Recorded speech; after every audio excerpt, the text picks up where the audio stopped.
Pharaohs' new place, and we're going to check out what other cars they managed to put in here, and as well as the new features they'd made to this new building compared to the old one. And if you want to see the cinematic video of what I shot the old building, you can check it up here in the top right hand corner of your screen. So now let's check out the cars.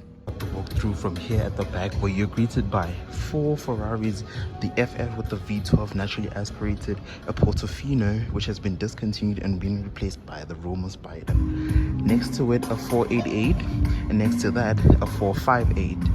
Then coming along here you have an M850i with the 4.4 liter twin turbo V8 and an S500 with a 3 liter turbocharged straight 6 and with a mild hybrid system. Then over here, one of the rare cars in this showroom right here, an AMG GTR Roadster. So you can see on the Roadster, with the mean looking car on the facelift especially, you can see that with the facelift it was given new headlights and some little tweaks on the grille right there, but this being the Roadster covered in a magno paint color and some rare optional wheels for this GTR Roadster with the cloth roof over there, which you can see that it sort of looks like an SLS, but with the more meaner looks and with the 585 horsepower 4 liter twin turbo V8 over there. Behind us are a pair of Lamborghini Huracan Spiders. So these cars are like, they are the LP610-4 cars. Not really, nothing has changed. They are non-evos, so we know that 5.2 liter naturally aspirated V10 over there via a 7-speed dual clutch automatic. Next to it is a Gallardo 580-2 with this huge carbon fiber wing, and you can see the different styling features of this car compared to the Huracans is that it has a flat deck right here, like what you'd see in the 296 GTB. Over here another California T.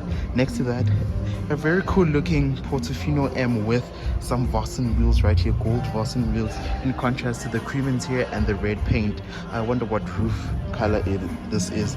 I bet it's black. Next to it is a Tech Art 4S 911 with the 3 liter twin turbos flat 6, and you can see Tech Art gave it this more aggressive tweaks with the spoiler up especially, and some more aggressive Vossen wheels. You can get it with some Tech Art specific wheels on this car or these Vossens, which look absolutely amazing. Over on this side, a pre-facelift Porsche Panamera 4 GTS. So you can see the coolest thing about this car is that the spoiler does a little animation sort of, where when you close it, it just slides on top of each other, which makes this body style look very sleek, competing with the AMG GT 63S and the BMW 8 Series Grand Coupe. Next to them, one of my favorite cars in this entire showroom, a Mercedes-Benz S65 AMG. We know this with the 620 horsepower 6 liter twin turbo V12 driving the rear wheels via 7-speed torque converter. So the difference between these two cars here is that this is a Brabus kit. You can see some darkness and some Brabus accents everywhere, where this is just a blacked out version of this car. And these are two pre-facelift cars. In front of them, some more V12 Rolls-Royce cars, a Cullinan, a Ghost, a Wraith, and another Wraith. So these cars all have the same engine, but with some different kinds of power outputs, where that has 563 horsepower, these two have 563 horsepower, and this is touching 630 horsepower.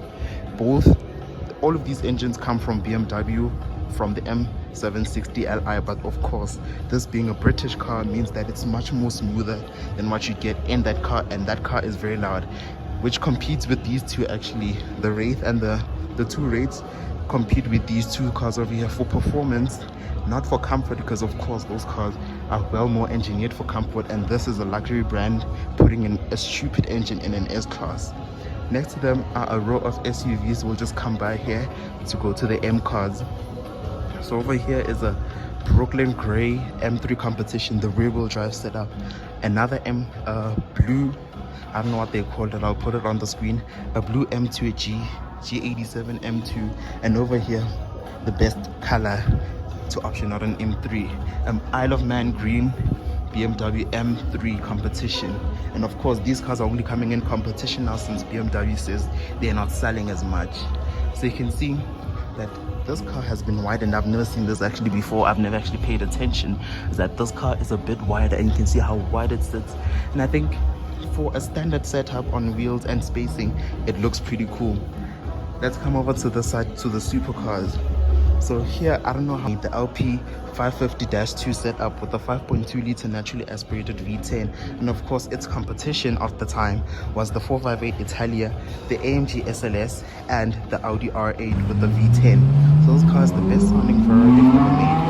4.5 liter naturally aspirated V8, driving the rear wheels by a 7-speed dual clutch, where in this car was a single clutch robotized manual. Over on this side is a 430, I think, a F430 with the stripe, with the pinstriping you can get on these cars. And you know this, sort of like the predecessor to this, a 450. And both of these cars have been optioned out with a single clutch automatic over there. Next to it, a 488 Spider. So they just chopped off the roof from the 488 GTB, but it looks absolutely amazing. In contrast, you can see how different these colors are, except they're just all red. Next to it, a Roma with a 4-liter twin-turbo V8. Also, an understated car because this competes with the McLaren GT. There's supposed to be some GT car with enough performance but not enough speed to scare anyone, unlike the supercars over on this side. Then of course the Memphis Black MSO McLaren 600 LT with the roof scoop.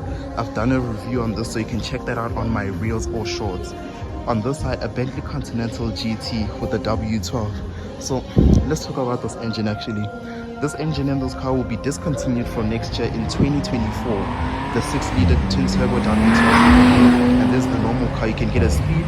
And I think next year they will come out with a limited edition car to send it off properly.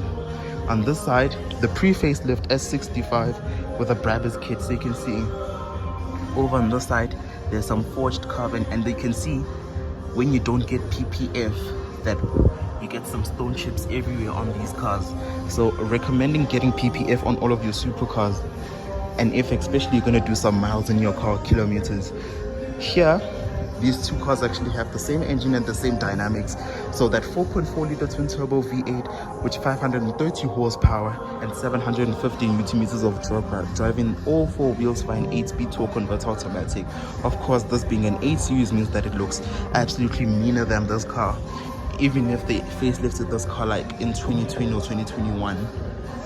Let's go over to the other side and let's see what else we can find. On this side, we have a row of VW group cars. So 3 Bentley Bentegas, an RSQ8, and a Lamborghini Urus non-performance. So this car is a carbon black edition. It has been optioned out with all the carbon fiber options, and of course these two sharing the same engine, the 4-liter twin turbo V8. Of course this car making 640 horsepower and then making just 600, just I say. Let's continue over on this side. You're greeted by a row of highly modified SUVs. So 2 Luma kits over here on the BMW X7 M50i and on the SV over here. So these cars are technically competition, especially if you consider that there's a Brabus GLS 600 over there, which is one of 2, but we'll get to that.